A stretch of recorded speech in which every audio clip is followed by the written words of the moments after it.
Good morning, good afternoon, or good evening from wherever you are in the world. This is the Halligans and Half Wheels podcast brought to you by Box 1971, where we're changing the culture of the fire service. One fireman at a time. That is the voice of the one and the only mighty midget, Philip Larimore. How Hi, are you? everybody. I'm good, brother. Thanks for having me here today, Jeremy. Hey, good to see you in the firehouse. We're getting ready to bring in a new year. We're winding down 2022. We've had a really good run this year of podcasts.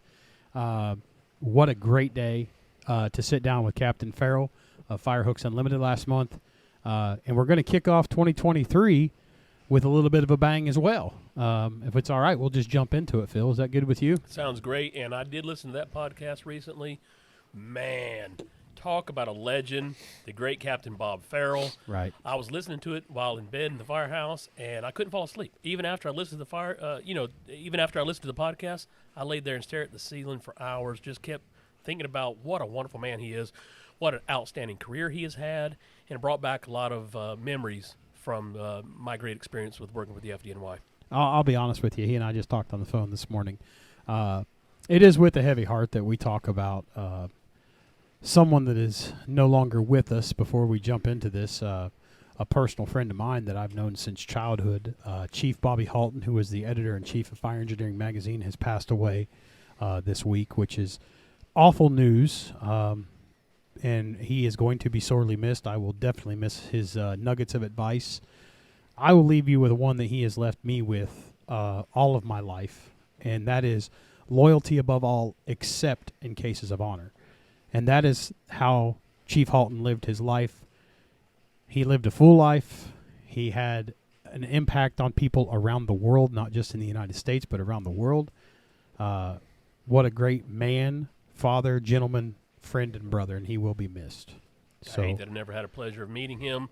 Nonetheless, I do recall reading a lot of his magazine articles and other, right, periodicals that he contributed to outside of, Firehouse. And wow, I didn't know that he had passed. How old was Chief Halton? I can't remember how old, but he passed suddenly at his home. Late 60s, I think, if I'm not mistaken. Still young. 60s. Still a young man. Originally from New York and went out west and got his career and did a lot for FDIC, made FDIC really what it is today. He took it to the next level. It was a good conference before, but after he got his hands on it in the Penwell Group, that's who owns Fire Engineering. Firehouse and Fire Engineering are both excellent publications. Yeah. Oh, man. Yep. Wow, I'm devastated. I did not know that. Yep. It's wow. It's been a rough couple days, in the fire service with the passing of Billy Moon of Rescue 2, now Chief Halton. So, Chief, take it easy. We'll take it from here. So let's begin. Not to be Debbie Downer, but we always want to pay respects to those that have paved the way for us, and Chief Halton did a great job. So with that, this month's guest is a 22-year veteran of the fire service. He is currently the chief of training with a metropolitan department. He also has a CTO, chief officer training of designation from the Public Safety Excellence Committee. He's been an instructor at SAFER. He's been an instructor at FDIC. He knew Chief Halton as well. I love this about him because he is unapologetic, he's passionate, and he's a proud instructor of the American Fire Service. Ladies and gentlemen, we welcome Chief Paul Watlington. How are you, sir? I'm doing great, man. Thank you both for having me on the show today. Good to see you. You bet. Chief. It's great to see you. Yep. Thanks for bearing gifts, and we yeah. we will hold that. We'll As send you out of here always. with some as well. Maybe I set a precedent. Maybe I got to bring something next time. Maybe that's the deal. Maybe that is the deal. Well, let's jump into this thing. Let's talk about some things because your career has. Where did you start? I'm an accidental fireman, man. Right. So I started mid-late 90s. My mom and dad were both business folks, and I kind of think that they expected my brother and I to kind of follow after their footsteps. Suit and tie, go to work every day, and it's hard to even see you in a Class B. Class. I don't even know where I think my Class A might still be at the dry cleaners from like a year ago. But anyway, I just something hit me that I just need to be part of something bigger than me, man. You know what I mean? I don't want to be sitting in an office somewhere making decisions, for some company that makes a particular item or whatever. I want to be something to where I can be a part of a team Had a little gig as a landscaping contractor, and went to college for electronics, right? So that was like cool for about 15 minutes. But graduated college. I ended up getting laid off from my first job, and put a bad taste in my mouth. So I said, I got to get out in the trenches. I got to go to work somewhere. I got a little landscaping gig. Well, I started taking some classes to be firefighter 1 and 2 certified in the state back in the late 90s, and got on my volunteer fire department. My brother was a volunteer firefighter, and I got a chance to see him, kind of doing his thing, and I wanted, I want some of that. You know what I mean? I want to make a difference. So, it was a couple of particular calls that my brother went on, and he came back, and he was able to draw the line and move on with his day, after that particular call. But to me, I'm like, I can't get that out of my head. How was he able to do that, But, yeah, man, took some classes at night, got my firefighter 1 and 2 certification, and most of my instructors were firefighters at a local career department. Okay. And they, I guess, saw something in me, say, hey, man, you need to apply. I took a $20,000 pay cut about a year after I got married. And ouch. Yeah, I thought that was going to be the end of that. So, anyway, here I am, man. I think my career has been flip-flop, though. I think the first half of my career was just kind of blah vanilla, don't know where I fit, don't kind of know what the future holds, and now the second half of my career I'm made up with this shit, and I can't get away from it. That is totally awesome. Yeah, I mean, I've got 30 years in the fire service, Chief. I'm sure my resume is not as impressive as yours, but for me it was a roller coaster. Go through the roller coaster where there are days you like it, there are years you like it, there are years you don't like it, and there's years where I thought this is the greatest thing in the world. I'd even love dying doing this. Mm-hmm. And then there are days when you wish, man, I wish I could get the heck out of this and go work at Walmart. Or you say, I agree, wish man. I was dead when I woke up. I will say this. It's crazy you say that, because in 2005, I'll never forget it. Obviously, I'm not going to mention too much detail, but 2005, I had a monumental point in my career to where, is this for me?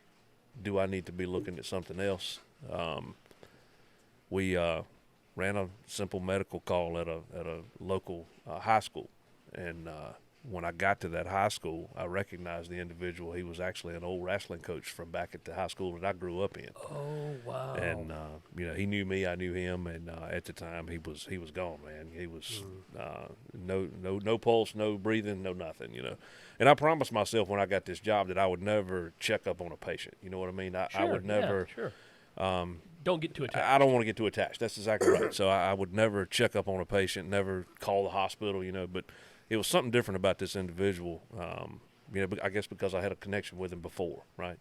So I called the hospital the next day that they transported him to, and asked for his name, asked for his room, and I knew their reply would tell me something. So they said that they didn't have that individual admitted to the hospital. So I immediately thought, okay, he didn't make it, and then just went on about my life, And 6 months later, I walk into a local restaurant where I work, and he's sitting in the corner booth eating breakfast. What? Oh, yeah. Oh, that's not what I was expecting you to tell us. No, man. Oh, wow. And I see him, and I'm like, no, that can't be him, And so I walk up to him with no, no expectations of a reply or anything like that. I walk up, and I call him by his name, and I'm like, hey, man, I hadn't seen you in a while. He said, God, man, it's been years. And I'm like, nah. It hadn't been years. He was unresponsive. He didn't realize you were even there. Yeah, you didn't have any idea that I was, doing compressions, But, he has since passed. But that moment, when I got a chance to see, I guess, the product of what I had been trained to do all of these years actually pay off, and someone's life got extended because of that. Sure. That was that point in my The career. I was like, yeah, I got to keep doing this, meaning. man, because who's next? Who's the next one I get to make a difference in, with their life. And you don't get to make such an impact, and I'm saying this not from firsthand experience because I've never worked retail or anything like that. Mm-hmm. You don't get that kind of impact selling shoes or used cars, I'm sure. I can only imagine. I've never worked in those industries, but I'm sure you don't get that type of impact to think that, hey, I had a profound effect on someone's life, not just their life, the fact that they're their quality of life, but the fact that they're alive. Well, I mean, because that's of you. that was my thoughts. I mean, obviously I didn't do it alone. It was a group effort, EMS, on scene, the rest of my crew that was with me.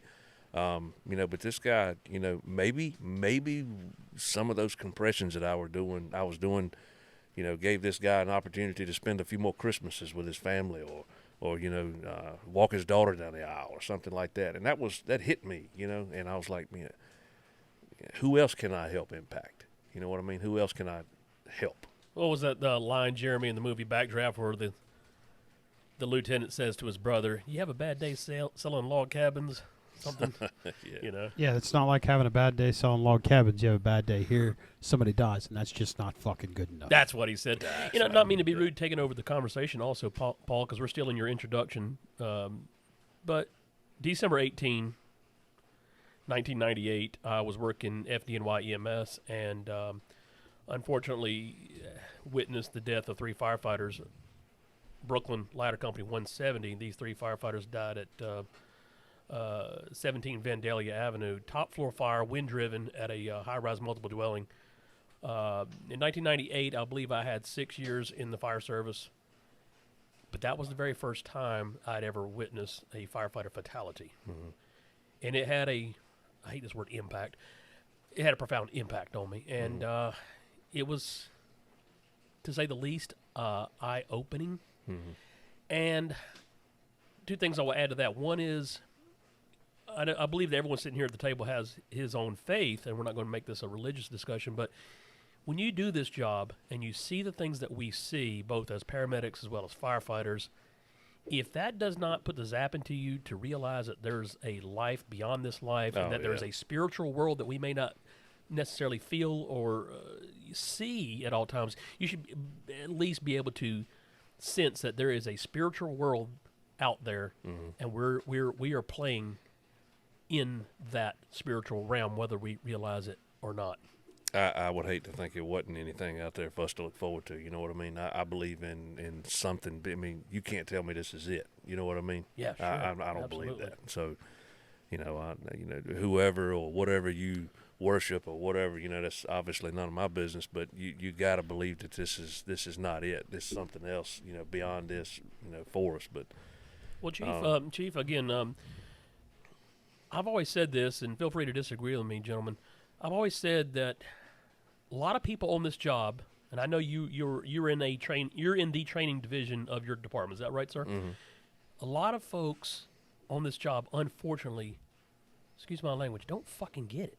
no. And it's sad that it takes sometimes a near miss or a serious injury or even a line of duty death for some folks to get it.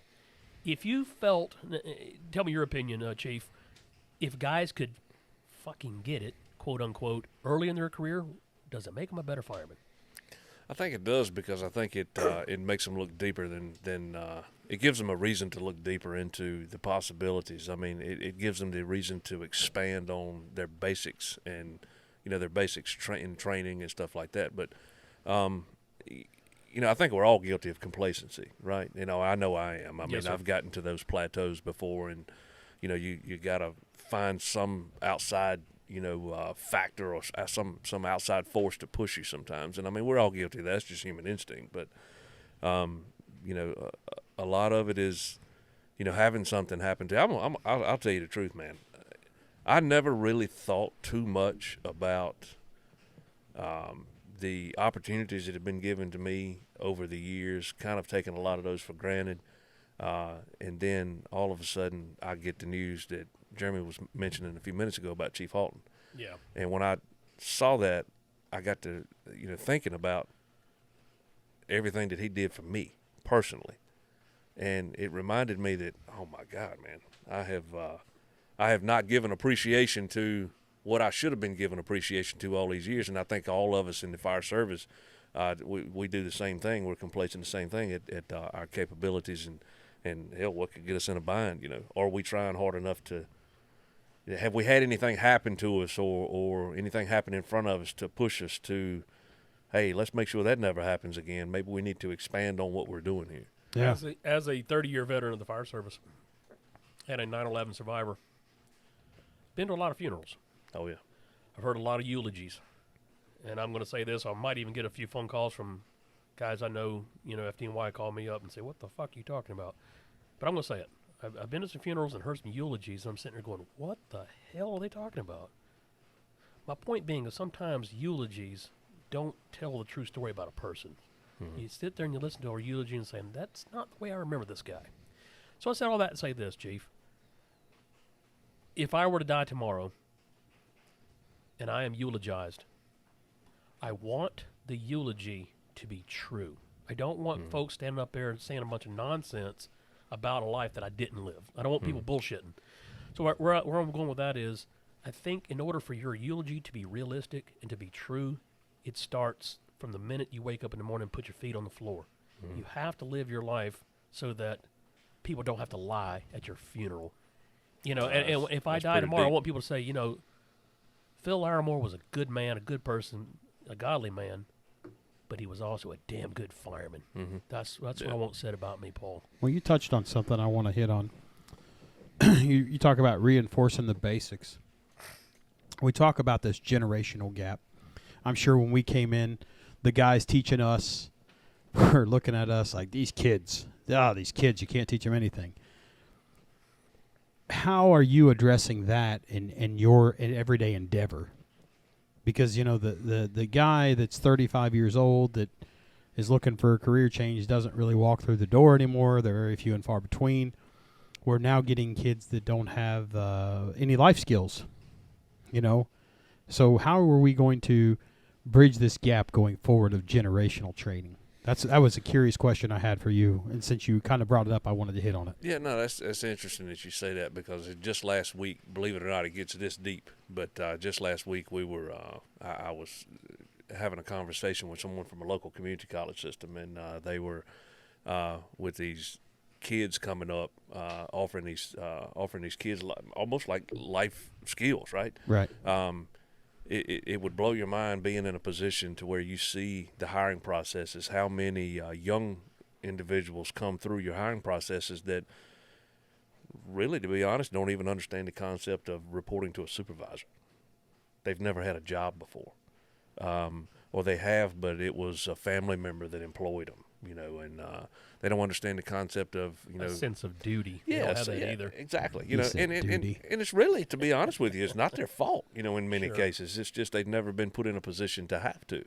I relate it all the way back to, the diverse groups of knowledge that comes in, when we do a recruit academy. I got these individuals over here. Now, we all came up a little different, right? I was cranking chainsaws and, cutting wood when I was 5 years old, working in a tobacco field and stuff like that. So, I knew how to do things. I was mechanically inclined. But we've hired people that were 28, 30 years old, never cranked a weed eater before. Oh, wow. Yes, it's so diverse, and it's not their fault. It's just that maybe they just never been in a position to have to do that, right? So that's how deep it gets all the way down to the beginning. But bridging those gaps, one of the things that has helped me is to capitalize on what they bring to the table. Let's face it, the new generation they're technology savvy, right? They're technologically savvy. They know how to deal with certain things a little bit differently than we do. Sure. But the concept of learning and training with them is a little bit different, because I don't think that they understand coming in just how much you have to be able to retain to do this job. Yeah, there's a lot of misconceptions about the skill set and what it takes to be good at this job. And I had a young fireman the other day tell me, "Well, you know all this stuff." I'm like, "Nah, bro. Every day I read something. Every day I watch something. I learn something. One day I want to be good at this job. Right now I'm okay at it, but I want to be good at it." What they say, the day you get it figured out, you need to quit. Yeah, excellence. Is everybody's like, "Oh, I'm trying to achieve excellence," and you're like, I get it, but it's not attainable. Like the skill set just needs to be the skill set. Go after the skill set, and the basics never fail. And we have a problem right now with. I'll give you an example. Let's say specialties. So there's a big push for specialties right now, right? Like technical rescuer, USAR teams. hazmat. What are some other ones? Swiftwater. Yeah, Swiftwater. You know. Dive team. Yeah, all these different specialties, right? Well, if you don't have the basics down, like at the fundamental level of your job, like 90% of our business is what? Maybe 80. EMS. EMS, yeah. If you can't do EMS correctly or don't possess the skill or the tenacity to do that, then you're failing. We hadn't mastered the house fire yet. No. I think the point I was trying to make, Paul, and I got off into a 10-minute tangent there. I think it starts in the heart. I think it starts. You got to get people's mind, souls, and heart in the right place, and then everything else will follow. And that's getting into philosophical. We can get into that conversation another day at a different table. But I think it all starts in their heart. That's where I was going earlier with this conversation. I agree with that. Everybody's different, and everybody's got their reason, and I got my quotation marks, their reason for becoming a firefighter, right? It's always to help people. Yeah, it's to help people. I like living on the edge, Yeah. I don't like that. Heart, If you like living on the edge, I don't want to hang around you because I don't want to go off of it when you leave, okay? Yeah. But, I just, everybody's got their own reason for doing it, right? I mean, I took a huge pay cut to do it. So, I mean, I feel pretty comfortable about the fact that I'm in it, because of it was in my heart, right? So, but, I really don't think we got all these TV shows out, right? Yeah. I'm not bashing them. Okay, this ain't me bashing them. Chicago Fire. They make the job look fun, right? Which it can be and it needs to be. But do you ever see them scrubbing toilets? Well, yeah. Where's scrubbing? Where's the guy? Where's the guy scrubbing the pubes off the toilets and the spit out of the bottom of the sink and the guys that spit back in the trash can? The shit breaks all over. Where's that? Yeah, the guy studying maps to learn his district, stuff like that. They don't show it. No, it's always cards and TV. And so when they come in, they're like, "Hey, where's that? Where's all of the fun? What do you mean I got to study? What do you mean I got to know the 22 working parts of a ground ladder? Where is this coming from? Well, I got to take a test. Wow, hold on a minute." So, I don't know. I think it's sometimes looked at as a job versus a career, something that you invest yourself in, something that invests into you. Something that you pour your heart into. All three of us sitting at this table could have done something different and made a bunch more money. Yes, we could have. Yes, man. I mean, but.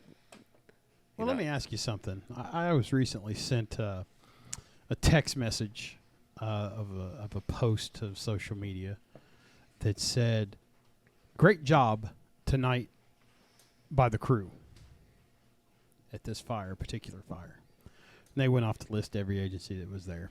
And then I think it was 3 or 4 days later, wasn't it, Phil? Yeah, you showed me the picture. Yeah. So the picture of the newspaper comes out. And it says, picture, not the post didn't have a picture. It was just a screenshot. But the picture comes out on the newspaper. House is gone. Saved the foundation, though, didn't they? And you're like, I said to Phil, I guess our definitions of a good job are vastly different.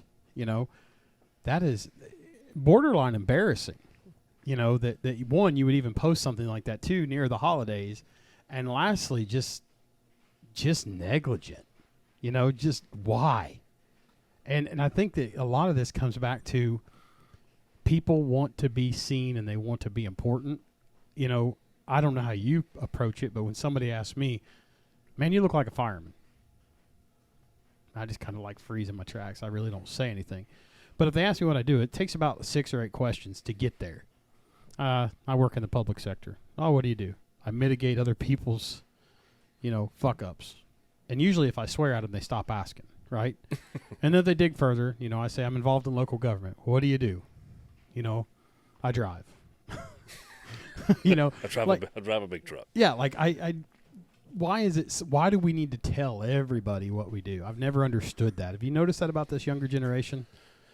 Because I've noticed it a lot. I've never seen the more. The only time I ever wear a fire-related T-shirt or anything is when I'm here at Box 1971, sitting here at the kitchen. Yeah, we go to eat. We don't wear anything. There's we're nothing out on my car that indicates I'm a firefighter. Nothing. Yeah, I'm okay with the car.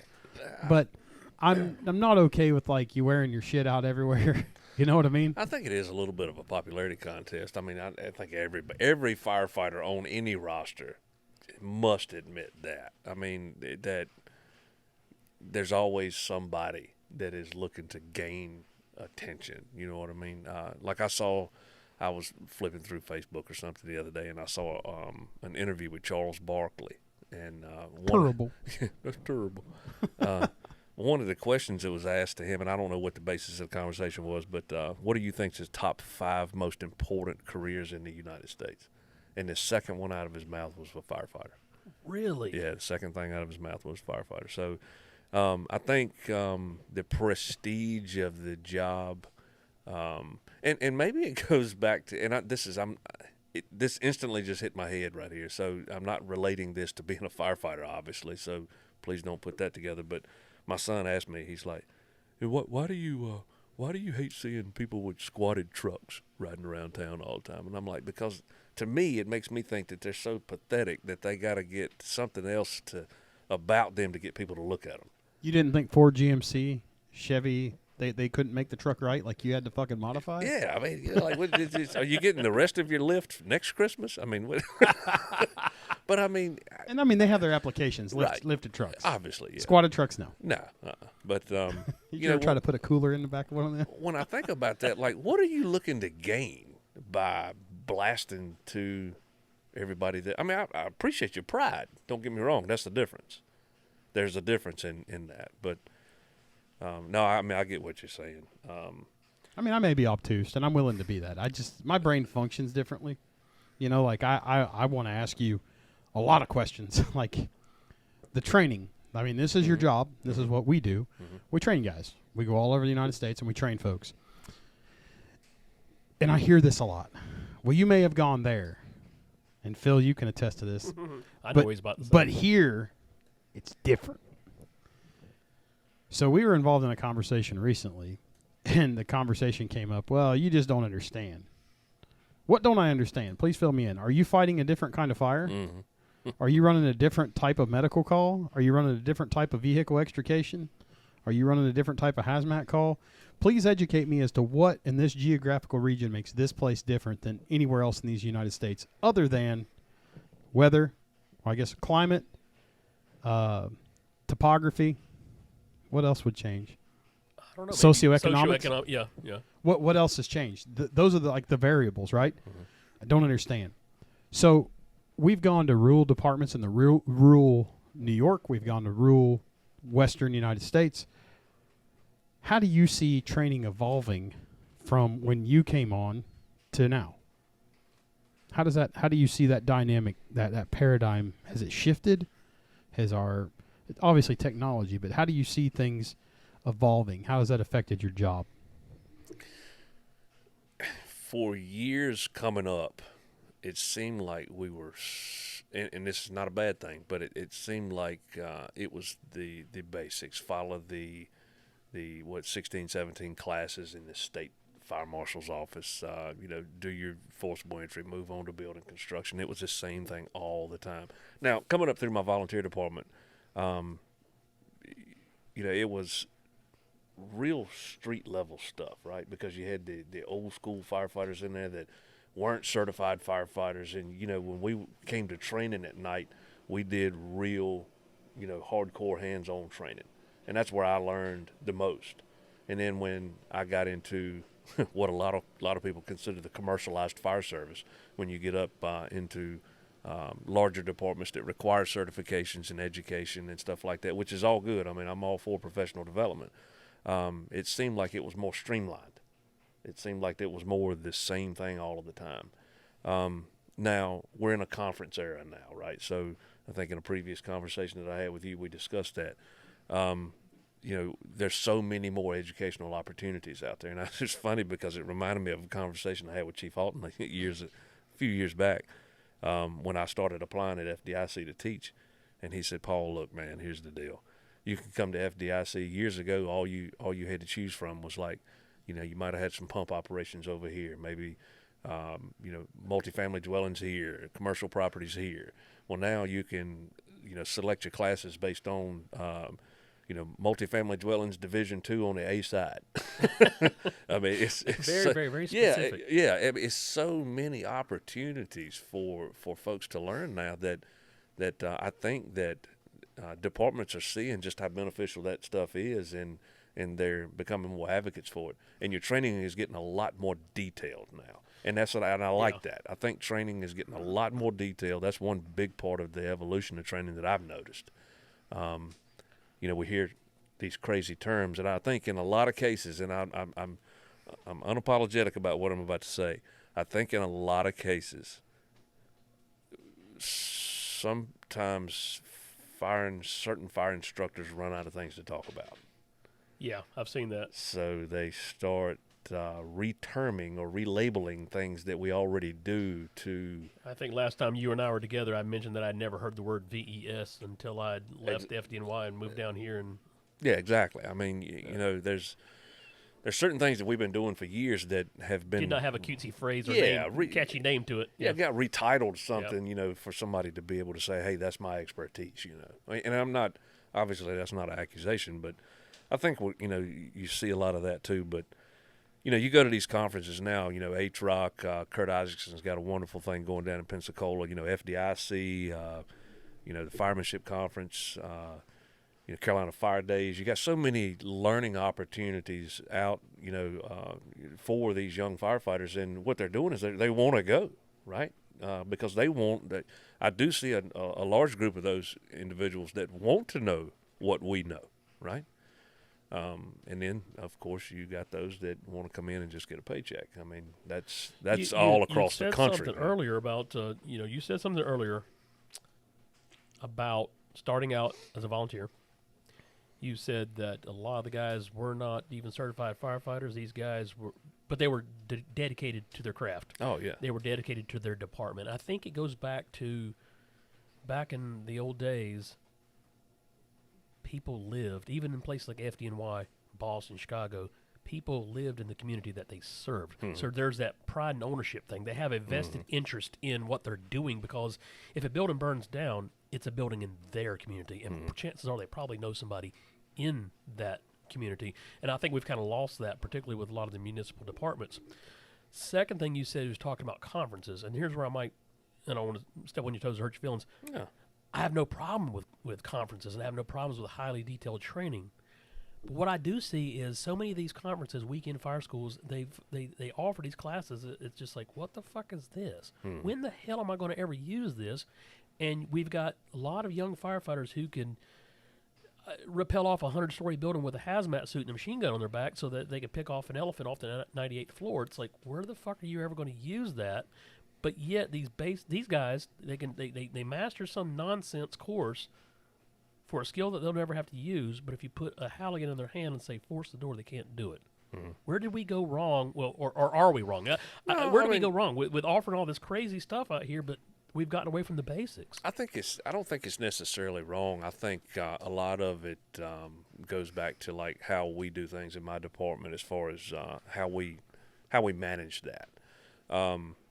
We're advocates for outside training. We're advocates for conferences. We want to send folks to conferences. We treat those as train-to-trainer programs to where they come back and teach the department. But that sounds like a good policy. Yeah, well, part of the application process, we have our own little, internal outside school application that you have to fill out, and it goes through the training division for them to be able to be accepted to go, for the city to pay for it, right?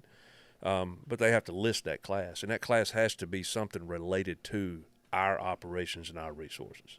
I like that. Instead of something that's nonsensical that doesn't apply to my community. I mean, I'm not going. We, as a department, we're not going to send firefighters to a conference that's simply based on 95-story buildings. Because we don't have that in Burlington. Right. Now, if you could prove to me that 3/4 of that school that you're going to go to can give you some good information on hose deployment, hose maneuvering, high-rise packs, stuff like that. I mean, yes. We may, contemplate doing that. But make them critically think it through. Yeah, exactly. Not just a blind application for some days off. I also see a lot of guys, I'm going to go take this. I got 2 years on the job. I'm going to go take this chief class, this leadership class, this captain's class. I've never Bro, you've got 2 damn years on the job. Yeah. You haven't even learned how to scrub the toilets correctly yet. Yeah, that's but right. Yet they're going to go take all these. I got to go get my master's degree in fire science with a with a focus on chief officer administration, you got 2 fucking years on the job, kid. Yeah, What the hell is your problem? I like ambition. I mean, I can't fault the Yeah. ambition, but Yeah, somebody no, I needs to mean- bridle it. Yeah, I mean, I'm all for professional development. I'm all for, because especially, where I'm at. I mean, we require certain educational, like certain degrees for certain positions, but they're on up at the top. Those positions are at the top. But and I'm all for you getting a good start, but an early start. But don't forget all of the other things that you have that you got to knock out too. That's right. Like basic training and stuff like that. But Speaking of Chief Halton, he a few years ago there was a big push for this thing called slicers, and somebody didn't want to be outdone. We're not going to name the guilty, but they know who they are, and they came out with a thing called dicers. First it was Cole's Wealth, Wallace was hot. Now we've got Blue Card in the mix and all these other CAN reports. I mean, they all served a purpose, right? I like CAN because it's conditions, actions, needs, but that's a different discussion for a different day. But you know what Chief Halton did? He came out with one of his own. He called it Slap Chop. And he went and got one of them fucking slap chops that you just chop up walnuts and celery in. And he came up with his own acronym called Slap Chop. And when we teach smoke and fire behavior, we talk about it because we have an acronym for everything. And I don't think they really help, but people seem to think that they do. And it's perplexing to me, but Slap Chop, that was a Chief Halton thing. And I thought it was funny because everybody always wants to have that notoriety. You said somebody's looking for something, and we're always looking for, that's why you never see us talk about us because we don't care. There are some good conferences, and people like to throw shade at other people, and I care less about that. There is one particular that I will throw shade at, but we can talk about that later. It just it just is what it is. But what has been the biggest change for you in your job when you left the line and became a training officer? What changed for you? I think the biggest change for me was, you know how they always say that you're never ready for a position. When you're going out for a position, don't wait till you're ready because you'll never be there. Oh wow. When I got that position as a training captain before I was promoted to chief of training or battalion chief of training, I took a lot more pride in the job all of a sudden because I knew that I'm going to be responsible for molding these young folks that are coming into the service and I guess laying the groundwork for them to be able to not learn everything, right? Because I'm teaching them just enough to get them killed in the academy, right? So, but laying the groundwork and teaching them that passion and trying to be a mentor to them because, again, many of them have never worked for somebody. They don't understand the concept of learning and how to learn and the importance of learning and the importance of maintaining or retaining information. So I was kind of like the first person that they got to meet with when they got the job, right? So I think getting into the training division is actually what lit my spark and created more of a fire in me. So the biggest change that I went through personally was I just started taking more pride in the job because I was just exposed to it more. I realized how far behind I was and how much more learning I had to do. I became very open-minded at that point because I started learning things from students. And they taught me how to adapt to many of the other different learning styles because, it was very diverse. You go in, and I think in a previous conversation we had this talk too, but we would get 7, 8, 9, 10, however many recruits in an academy, and some of them would come from volunteer departments, and I would be able to relate to them because I could look at them and say, hey, take this 12-foot pike pole, pull this ceiling, and then I look at the other one and say, now you do the same thing, pull a ceiling with this pike pole, and they're like, what's a pike pole? And I'm like, oh my God, okay. Something's missing. Yeah, so I mean, we have to start off at the basics, but it really helped me hone in on my skills and made me a whole hell of a lot better firefighter, which it took me back to my roots, at a higher rank, but it reminded me of where I started, and it made me a better firefighter, although I'm off of the truck. I love the fact that you still refer to yourself as a firefighter. I've seen a lot of, and you said you're playing a more active role than ever before in the fire service. I have seen a lot of folks get their white helmet, and they become a ROD, retired on duty. All they're doing is holding that damn wooden chair down until their retirement date. Hey, I'm upstairs, I'm in the office, I'm behind a desk, and I don't have to do shit anymore. They lose what they're. No, your responsibility just quadrupled because you're now the training chief. Nope, I'm just a pencil pusher now. No, I told one particular battalion, actually two, that I've actually had the conversation with. But, I was thinking about a conversation that I heard that somebody had with Chief Lieb from FDNY and how he assumed command on an incident here recently. And I'm like, wait a minute, he's chief of training. What's he doing on incidents, assuming command, And he said, hey, man, I like to play too. I like to show up to calls, right? So, I got siren and lights in my Tahoe at work, so I like to run some calls too, right? So when I don't have an academy going on, I pull up on scene, and if I could do anything, so I told both of the two battalion chiefs that I had conversations with, I said, hey man, when you see me pull up on scene, I got turnout gear in the back of my Tahoe, I got a helmet, I can get an air pack off of the truck, I'll throw oil dry, I'll pick a nozzle up, I'm just another firefighter on this scene. You let me know what you need, and I'm rolling. Don't lay a nozzle down in front of me in a house fire. Don't tell me you need me to go cut a flat roof either, because I'm gone. Yeah, but hey, Jeremy, to answer your question, man, the biggest change for me is my personal growth and my personal pride that I got for the service, and I think that's really what sparked me and what made my career flip-flop. I mean, I fell back in love with the job, when I went to the training division. Yep. I think the one thing that we constantly get bombarded, that was the genesis of this podcast, was these conversations we'd have at the kitchen table with all these different agencies we travel to. You go to 20, 30 agencies a year, and you talk to these people. You get to know folks, and you get to spend time with them. And the one thing they always say is, well, how do we fix this? How do we fix that? And I said, it always begins with you.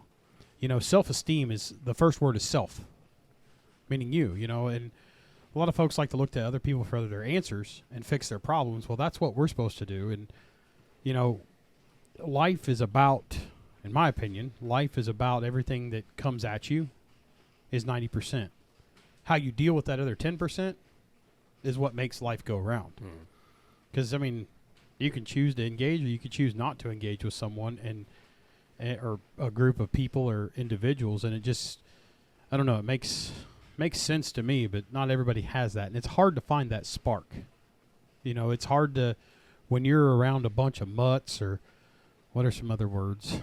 Recliner snipers. Bums. Yeah, bums. You're around those guys that want to be. Cancers. Yeah, they want to be on TikTok all the time or watching TV at 10 in the morning. And it'd be one thing if they were sitting listening to something of value about the job and how to better it, or watching techniques on how to better the job or, better their skills. That's different. But when you're just sitting there watching, oh, hell, I don't know, just that TikTok or, watching a movie, 10 in the morning, that's pretty unacceptable, leaving one or two guys to do the rest of your work. It's just. Those things are ether when there's work to be done. Oof. They just are. They're so much of a distraction. Maybe there's a time and place for that, but when you're at work, you're not done yet. When you're at work, you don't know everything you need to know. When you're not at work, you don't know everything you need to know. But that's right. Maybe there's a time and place for that. But, when you're on a job, that stuff's ether, man. Yeah. Jeremy, you had said one time before, and I just interrupted you. Please forgive me. You had said one time before about, packs. There's a leader, there's a follower, there's the nerd. There's different people who will, take on certain roles. Right. With that being said, Chief Paul, how do you analyze your people and say, this is this man's weakness, this is his weakness, this is her strength, this is her strength? How do you look at your group and say, I need to work on this with this person, but not on this particular thing with this person? I think, I haven't been doing this as long as many people, but I've been in the training division long enough to be able to see the importance of recognizing leaders early, right? So when they come into the academy, I look at different things, man. I don't look at skill level right out of the gate. I look at maturity. I look at dedication. I look, is this person here today? Are they really here today? You know, how eager are they to learn? And then, I mean, obviously, I take Have it. you ever had a Rudy, a weakling who was just the life of the agency, even though he was weak? Yes. Yeah. Yeah, everybody has one of those. Yeah. A big yeah. heart feller with. Oh, yeah. I mean, it's like if you had 20 more of them, you'd be a better place, you know? Yeah. But, you know, you got those that you groom and those that you don't have to groom. But the biggest thing is just making everybody understand that chain, there's a chain that gets off of that fire truck. There's a chain that gets off of that rig, and, you know, that chain is going to break at its weakest link. You know what I mean? So understanding where everybody's weaknesses are and capitalizing on those, and, you know, having somebody pick up somebody else's slack, but recognize those weaknesses and develop a plan to boost them. I mean, if you don't do anything about it, then that's your fault. But you're always going to have some that are weaker at other things. I mean, you know, I tell people all the time, especially in, you know, survival training or even when you're doing RIT training, I mean, you know, you need your most physically agile, intelligent firefighters on a RIT team. Yeah. I mean, It's not a punishment. RIT is not a punishment. no, it's not. No, it's kind of like, you know, you look at the volunteer fire departments. I mean, I've seen volunteer fire departments, some, you know, what do they do with the rookie? You know, they slice onions at the fundraiser, but they also the one that they give the flashlight to direct traffic on motor vehicle accidents. Sure. That's one of the most dangerous jobs on the incident. I mean, Greensboro just had one hit the other day on 85. Why would you give a rookie firefighter a flashlight and put him in charge of directing traffic? I worked in a combination department one time, and we had some old timers and made him a safety officer. I said, "Why is so and so the safety officer?" Well, he's not smart enough to do anything else, so we'll make him say, "What?" Yeah. Oh my God. Yeah. What? No. I mean, that's the last guy I want to. But Really? just, you know, everybody's gonna have weaknesses. Everybody's built for something different. But you know, seeing, I guess what you could say is seeing what those weaknesses are and having somebody or building a program around that person, or building some type of, I guess, remedial plan for that person and getting them, you know, up to where you need to be. I was just discussing with the fire chief the other day about how we needed to, how I'm planning to, the training division is planning to progress our training in 2023. We're not going to talk about the, you know, simply the basics. We're going to talk about the basics, but we're going to add to them and get a little bit more detail to make our program progress. There's always going to be new folks coming in, right? But fortunately, we have a bunch of good company officers at our department that can get those individuals caught up and recognize those weaknesses. The biggest part of correcting those weaknesses is recognize them, and that's just the biggest part. Sure. Well, we owe a lot of thanks to a lot of people for helping us grow to where we are today. And these are in no particular order that we're going to discuss these folks. But FireDex providing us with some of the lightest and most agile athletic gear that we can get in today's marketplace. FireDex's mantra is you take care of them and we take care of you, and we proudly wear TechGen 71 and 51 for our PPE. We've mentioned Captain Bob Farrell, retired FDNY, Ladder Company 31. He is the owner and founder of Firehooks Unlimited. He is he and his cousin came up with the Pro Bar, and it is sold by Firehooks Unlimited. We are a proud authorized trainer and distributor for Firehooks Unlimited.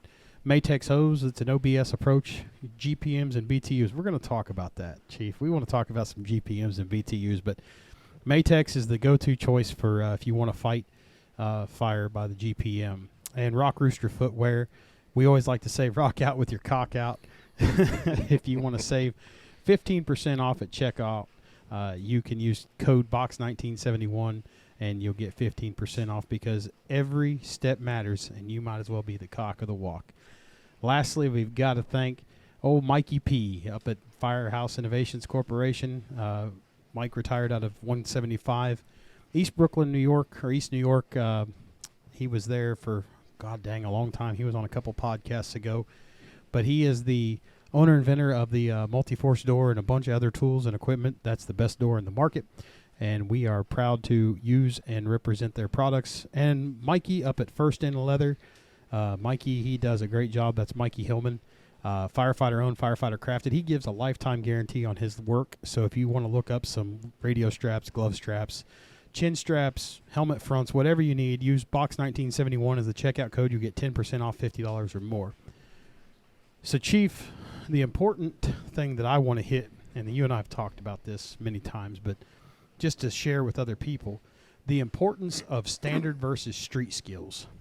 There is a huge disconnect, it seems like. So, your agency hires people straight off the street, Mm-hmm. okay, with no skills, correct? That's correct. Okay. Yeah. Well, And I mean, you know, it's except bow staff skills, right? Like Napoleon Dynamite. yeah. Okay. You know, we have some that apply, obviously, that have, you know, academy experience or some volunteer experience or something like that. Sure. But I mean, none of that's a requirement to get hired. No. Okay. No. Okay. So you're taking the guy literally off the street to say, "Here you go." Yeah. Okay. Go ahead. I'm sorry. No. I was just thinking like FDNY does the same thing, and we got into a discussion recently in a smaller combination agency that all the experience is left. Everybody's gone. You know, this used to be a place that, boy, it was something. And my question away from the conversation was, well, what changed? Who allowed the change to happen? Mm-hmm.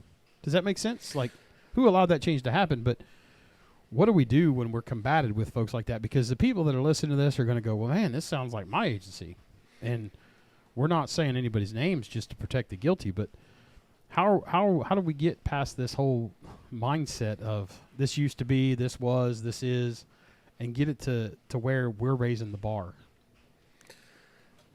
I like how you said raising the bar, because I see, there are, some organizations that may lower their standards, in certain cases. I think a lot of that change came from a collaboration of many things. One being just the everyday responsibilities in a firehouse now. I mean, things have gotten busier, right? Sure. And back, it's funny you started this particular topic, because I just had a conversation with a retired lieutenant from Burlington, and this individual said, I asked this individual, when you were coming up, what made those guys leaders to you? Like, why did you follow them into hell? What made you listen to every word they said? And that guy, this individual said, well, they were experienced, and they were older, and they were wiser. And I'm thinking, okay, well, where are those individuals now? Do we have those same individuals here? Do younger folks look up to some of the older ones here now and see that same person? What changed? And I think a lot of it is the experience level that we have. Years ago, we didn't run EMT calls. It was just all fire calls, and they had more fires. Now, we still have a lot of fires, but everything from the day they got to work to the time that they left was based on the firefighter aspect, the fire aspect of the service versus EMS. We got EMS now, and it's 78 to 82% of all of our calls that we run, right? How much in-depth training are we doing? Is our training more industry standard now versus the street-level training that they were getting back in the day, right? Because back in the day, I'm going to say, 50s, 60s, 70s, what was fire certifications then? What did that look like? I don't think it was anything. I mean, to be honest with you, I think it just you showed up, Well, I think a lot of people got a misunderstanding that certifications, I'm an advocate for it, but certifications are like, that's all I need.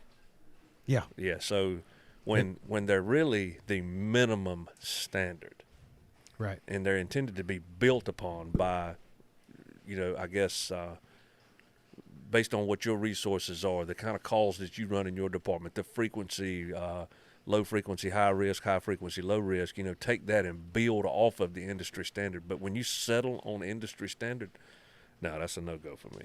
Yeah. You talked about the community college system. One thing we have seen that a lot of, the class isn't certified. It's not a certificate. It's not this. And it's like, okay, but the skill that you learn may save someone's life, may save your own life. It may do something more for you that, it may change the outcome. Mm-hmm. But because it doesn't have a gold seal and yada, yada, yada behind it, people are less apt to take the class. And I've noticed that in classes that I've, going to go take. And I've heard people, I don't want to take that because it doesn't help me. Well, it's still a class. It's still something important. And the other thing is when you're doing all these different types of classes, you get niche classes or niche or however the fuck you say it. I don't know. I'm not an English major, but when we're focused, like you said, 96-story buildings, that doesn't really work in your agency. It doesn't work in my agency. It doesn't work in Phil's agency. And so it's interesting to hear people think that they got to go someplace that doesn't equate to what they're doing every day. Sure, there might be skills that are essential, but you could learn how to move, who is it, Jonah Smith? You could learn how to move hose with Jonah, or you could go to Aaron Fields as a nozzle forward. I mean, you don't have to go very far. Hell, they'll come to you, but that's another one of those, it's not a certificate class, so it's very unpopular. All right. Go ahead, Phil. I was going to say, Paul, I've even known guys that say, well, that guy's not from a reputable agency. He's not from Raleigh Fire Department or Boston Fire Department, so I'm not going to take that class. Or I even heard the opposite. Well, that guy's teaching that forcible entry class next week. He's from the FDNY. He's not one of us, so he wouldn't know us, so I'm not going to take his class either. It's funny you say that because, again, it reminds me of Chief Halton. Chief Halton done such a good job with the advisory board and Diane and all those folks up at FDIC of getting a very diverse group of instructors come in. And some of those instructors, you look back at the books, some of the manuals, maybe 25% of those instructors were well-known, world-renowned fire instructors from big departments. Yeah. And the funny thing is, I go to the district tap and I'm having a beer with a couple of instructors, and even some of the bigger name instructors, some of them you see writing articles in the magazines, and you're talking to them and they're from 3-station departments out in the Midwest or something. Oh, wow. You're like, well, wait a minute. But Pride and Ownership, isn't it? Yeah. Who wrote that? He's from a small town. Yeah, Rick Lasky. Yeah, Rick Lasky. I mean, Louisville's not really a small town. Well, yeah. Louisville, Texas is on the I-35E complex. It's fairly large. Okay. I think it's. I stand corrected. Yeah, and then he was in Coeur d'Alene, Idaho before that, and then he was outside of Chicago. I think Oaklawn, somewhere up there. It's funny you mentioned though the community college system. I love those folks. I mean, I've worked for the community college systems for a while now, but what I have noticed is since I've started to do some non-certification stuff and develop some non-certification classes, my class numbers have quadrupled. Yeah. I mean, I've gone to teach firefighter 1 and 2 building construction, forcible entry. You have your typical 12 to 15 students, maybe a local fire department volunteers sent a group there for your class, right? But then when I developed the pump operations stuff and took that on the street, I'm having to cap the classes out at 30, 40, people. Yep. You go to SAFER, you go to these other little smaller conferences in the state, and you're teaching non-certification stuff, and your classrooms are full. Yep. They want to know the real street-level way of doing things. Yep. And that there's value in that. It is value in it, and it takes me back to the change in training and the evolution of training that we were discussing a few minutes ago about this new generation coming in and bridging those gaps. That new generation coming in, we mentioned back a while back, Phil, that we tend to blame each other for things, right? The older generation blames the younger generation. Oh, they don't have good work ethic. They're not worth a damn. And then the new generation looks at us as, they're old school. They're still stuck in the 70s, Right. So you hear that, but what we don't understand is we got a lot that we could gain from one another. You teach me and I teach you. But the young generation wants to know. They're not the ones that were like me and you. Phil, when a old school captain told you to do something, you did it. And you didn't ask shut him, up because I said so. Yeah, that's exactly right. Yeah. Why? Because I said so. How come? Yeah. Hey, force that door, kid. Okay. Well, what are we doing? What did I tell you to do? Force the damn door. Whereas the new generation, they want to know why, and that's a great thing. That's a great thing because they want to become educated. So to take advantage of those opportunities, and they're a lot more tech savvy. Yeah, tech savvy than we are, and I'm not that tech savvy guy, right? I can turn a computer on and off, and I can type letters and emails. Yeah, and emails. The fireground isn't the place to discuss that, though, and I think that's the one thing that the boundary is not set.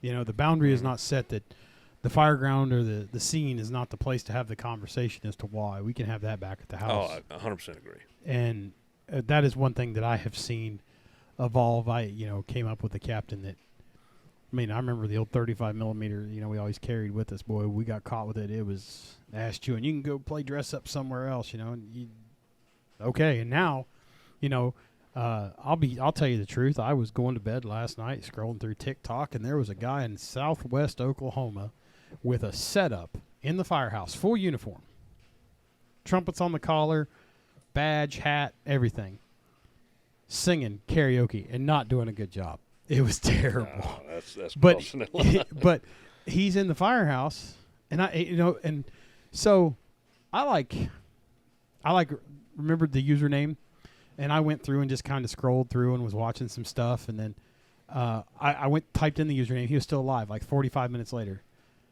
And people were hammering on him, like, don't y'all ever run calls? Don't you have anything else to do? Like, taxpayers aren't paying you to be there. It's just the perception of, like, oh, my God. But this guy was probably our age doing this shit. It's like, okay, I get it. You're trying to reach out, but do it on your off time, not at the firehouse. I don't know. I was watching that. I can't remember the guy's name. I followed him on LinkedIn, but he mentioned that, the ether that we discuss. I I get on Facebook every so often and I mentioned the word blog. Nobody uses it anymore, but no, that's faux pas. Yeah, but I didn't know they didn't. Yeah, I talk about sports and fire service stuff, right? And but anyway, long story short, this gentleman was talking about why people, how I guess powerful that like button is on Facebook. You know what I mean? Like how that it releases those that dopamine, in someone's brain that makes them all of a sudden instantly feel important. When somebody hits that like button. So when you post something on Facebook, what's the first thing you do? 15 minutes later, you go back and see how many people liked it. Because it just all of a sudden gives you this sense of, I guess, euphoria, acceptance, or whatever. But I don't know. Maybe that's what they're doing it for, is acceptance. I don't know. I don't get on TikTok and film videos of me and my turnout gear out. No, I don't do those trends. I don't think they're acceptable. Maybe that's just a little bit too old school. But taking pictures of the job's one thing. Playing dress up and thinking you're Garth Brooks is another. And maybe we're weird because we don't. I don't know. I don't know. I think there's more of us than there are of them at this point. I don't know. We mentioned GPMs, BTUs, or GPS, gallons per second. You are a pump hydraulic guru. So I kind of want to know, at your agency, what hand line are you running? So we're running. You don't have to name a brand, just what size. No, that's fine. That's fine. We're running a 1.88 200-foot pre-connect. Okay. With a 7/8-inch tip with a 15/16 integrated smooth bore. Go get you some. Yeah, and we're breaking that away. We designed that particular layout with the 7/8, and I really like the 15/16 being separate from the 7/8 instead of it being incorporated into the shutoff. And then of course you could take it deeper than that with cut balls in the valves and stuff like that. But anyway, we designed that particular setup based on the Freeman ratio. And being that the diameter of the nozzle really doesn't need to exceed half the diameter of the hose. So I guess, let me see if I said that right. The diameter of the nozzle does not need to exceed half. Yeah, I said that right. I just want to make sure. But basically, we're running a kind of a varied fleet. We do have some true 1 3/4. Okay. But we also have some 188, and to give us that back pressure, we do have some hose that is that could possibly kink if not pumped correctly. So we tend to run the 7/8 on that to give us a little bit more back pressure to keep our hose tight. So what's your GPMs off that? So the 7/8 we're running, it's 160 gallons a minute out of the 7/8 and 185, roughly 185 out of the 15/16. But we rarely go to the 185. The 7/8 we leave the 7/8 on the stack. Sure. And run it. Now, you and I come from a little bit old school, just like Phil. Have you ever read NFPA 14? No. I'm gonna just Standpipes, answer that. standard. Well, Yep. it has to do with fire service hose lines. Okay. And so, uninterrupted for a single-family dwelling, you're supposed to have 2 hand lines with each a minimum flowing 100 GPMs. Okay? And if you go up, it's got to be more than that. So if you have an apartment, it's got to be 400. So you got to split it. It's got to be somewhere in there. Mm-hmm. So you can get there with your 185 times 2, close-ish. But we have seen, I've seen agencies that don't want to adapt. Well, it's lighter. This hose is lighter. This nozzle doesn't flow as much water. You'll burn through your water faster. You and I have said this before, and I'm going to use your quote because it was so profound that when we sat down and talked about it, I actually wrote it down. Water damage can dry out. Things cannot be unburnt. Mm-hmm. That's Well, deep. and that actually, I like that. Yeah, I mean that I didn't come up with that. But you said it. I just wrote it down. Yeah, no. That's great, man. I give credit to other people for that. But Ray McCormick, FDNY. When we were at class at FDIC, they were basically selling the idea of flowing and moving instead of waiting until you get to the seat of the fire to open a nozzle. And it kept getting mentioned, man. Water damage. It kept getting mentioned. We're doing too much water damage. And, we did the math, and Ray said, hey, open that nozzle at 150 gallons a minute and flow it. I mean, how long are you actually flowing a nozzle in a room and contents house fire? 15 seconds maybe? Seconds, not minutes. So let's give you 30 seconds. I'll give you 30 seconds. That's a half a minute, okay? So that's 75 gallons of water out of 150 gallons a minute. Right. So if I come into your house and knock over your 75-gallon fish aquarium, are you going to get a new house? I mean, come on, man. All right, so shut up about water damage. Right. There is a such thing as the weight of water. I get that, and it is something we need to be conscious of. But no, don't use that as your reason to not flow and move and put fire out. Well, the thing is the same people that are probably, I'm going to say, bitching about water damage are probably the same people that are cutting on peaked roofs. Oh, don't get me started on, that. on private dwellings. Let me ask you this, since you're a training guy. I know how Phil and I personally feel. Let's talk about that damn fan for a minute. Oh God, please. Yeah, he just made his agent. We may disagree here on something, okay, but that's fine. That's all right. No, That's no. great. I just want to hear your. I just want to hear your opinion. I want to hear.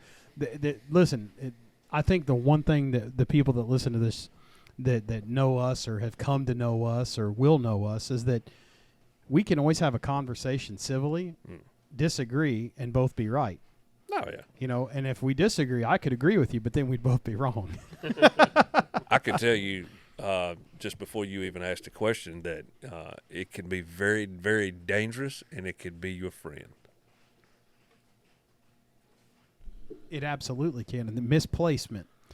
Oh yeah. That rookie fireman that was, I'll go get that fan and set it up, and that's the only thing he knows is setting it up and not setting it up the appropriate way. Boy, it can jam things up in a hurry. And I just wanted to know kind of where you stand as your career agency. Do y'all use it? We do. We pull the fan, and it relates back to the purpose that you're using it, but it also relates back to the definition of the purpose that you're using it, and it is ventilation. The definition of ventilation. I like to hear people mention the word systematic when it comes to ventilation, instead of just it's the removal of superheated toxic gases and smoke. Sure. It is systematic. It is something that it needs to be done in coordination. And that fan can get you in a bind. You hear a lot of the old school firefighters from back in the old. Systematic and coordination. Yeah, a lot of the old school firefighters from back in the day, they'll tell you, hey, if you got a hidden fire, because what are firefighters like? I want to pull up and see fire blowing out of the window if it's a house fire. Sure. I don't want to have to go in and look for it. I want to know where it's at. I want to know where it's at, right? It has vented itself, and it has a place it wants to go. That's exactly right. Use it to your advantage. Use that to your advantage. That's exactly right. So, but you hear a lot of these old school firefighters, well, if you can't find it, cut the fan on. It'll show itself. Yeah. Yeah, and there's a lot of truth to that. You'll be roasted as well. Yeah. But, no, placement is huge. Placement is not always. Yeah. Sean Gray, big advocate for fight fire from the burn side. Right. We're so brainwashed into those little sayings and those terms and a lot of that goes to placement of fans. Where are we setting the fans up? We're setting the fans up on the point of entry. Where's your point of entry? Oh, it's always on the unburned side. No, it's not. No, it's Right. not. I mean, what about all the other factors? What about wind? What about, there's so many other factors. So placement has to be strategic. Timing has to be strategic. And the coordination with that nozzle crew has to be strategic. Right. And there has to be, and it can't be just we talk about it. It has to be rehearsed. It has to be discipline. It's kind of like being the OV. If you're in a larger municipality where your truck's actually staffed, that is a disciplined position. If you start taking glass before you should, or you start opening up a building before you should, there's dire consequences for the guys on the other end. But when we have trouble explaining flow path and others don't understand flow path, then that's a hard definition to understand. When these technologically savvy, youngins come along and we're trying to bring them with us, they don't understand. So it's very difficult to go and teach them on the grounds. It's difficult because then if you train too much, they're too tired, or they bitch too much. You burn too much, it's too hot. We're out of, our chief will say, you are not out of service, you are out of position. There you go. I like that. And I love that saying, because you can be in service, you can be training, you're just out of position. That's right. And there's nothing wrong with getting off the pad and training. There's nothing wrong with getting out of the house and training. There's nothing wrong with, I saw something the other day that made me want to go buy 200 foot of rope. I'm not joking. We got some news coming up that we're going to dump here in just a minute on you. We've actually got two good big pieces of news here for January that's kind of big. But we wanted to reach out to a vendor and say, hey, we want 200 foot of rope, because it's easier than packing and pulling hose, and it keeps us in service, like more readily operationally ready. And that was to take the hose, or take the rope, take your 200 foot and stretch it to see how far we're set back, because we have a lot of setback residences in our district, and sometimes you can't make the turn from the driveway into the, from the street. So you kind of have to get creative. Are we going to have to drop that and add a 50 foot, 100 foot section? What's the plan if you have to? These types of things that aren't taught, the critical thinking. Like when we talk about GPMs and BTUs, I know for a fact that you flow water, and I'm glad I don't have your water bill. Oh my God, thousands and thousands of gallons. And has anybody bitched at you? No. Isn't that amazing? But it's and it's not a conflict of interest here, but I'm the one that has to send the water report for the fire department usage to the city. But obviously we don't. You're not abusing. No, we're not abusing it. I mean, we're allowed to use whatever we need for training, right? We flow thousands and thousands of gallons of water. How many times a year are your companies burning? Well, unfortunately, because of the lack of resources that we have right now, which we're working on, so we got some pretty good opportunities coming up in the near future, but we don't get a chance to burn much. We have a facility, and we have a burn can that we can burn in that's attached to our smoke shack, our little. Okay. So we burn in that. We do a lot of practicing for promotional assessments. We got a lot of that going on throughout the year. Strategic times that calls crews to not necessarily have to, but it gives them another reason to come out and do some training. But we do a lot of non-fire training, to supplement that. Sure. Well, since you mentioned the water report, that kind of made my mind flag up a little bit. How are you? I know you're a member of a volunteer agency and you've been a part of other smaller municipal agencies. Now that you're in the role that you're in as the chief of training, how does that, what roadblocks, I guess, are, like budgets, standards, administration, values, how are you combating that for you? Maybe career and volunteer, just to kind of help some people that may be listening that don't understand how to overcome the budget, because that is one of the last budgets that gets made is training. Yeah. So I think the biggest thing is just patience, right? Patience and understanding of how municipalities work, and just your piece of the pie is coming, right? But the biggest thing is you have to do your part to justify everything. We have to have the tools that we need to combat our enemy, right? when we can't necessarily be very reactive when, let's say, a police department gets this, but we don't get this. It's more of okay, they got that. How did they get it? Sure. Give me your plan of how you got that. Let me go see if I could get the same for us.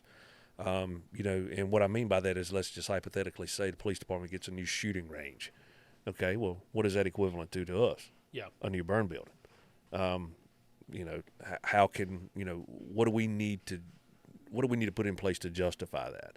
So we have the justification on it. We've built that plan. We've presented to city council, and now we've, got the ball rolling on it. You're a very, very, very intelligent young man, and earlier you were talking about GPM, the 1.88 hose, the 15/16ths, and the 14,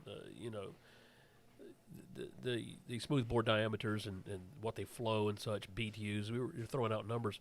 Have you ever, as a training chief, had to justify something by the numbers? What I mean by saying that is, a lot of firefighters like stuff. They say, I like this. I like a fog nozzle because, but there's no scientific basis behind I think we need to get this tool. Okay, but why? Can you give me the numbers? Can you give me the scientific evidence? Have you, as a chief, ever had to justify giving written evidence for what you believe in or what you want? Absolutely.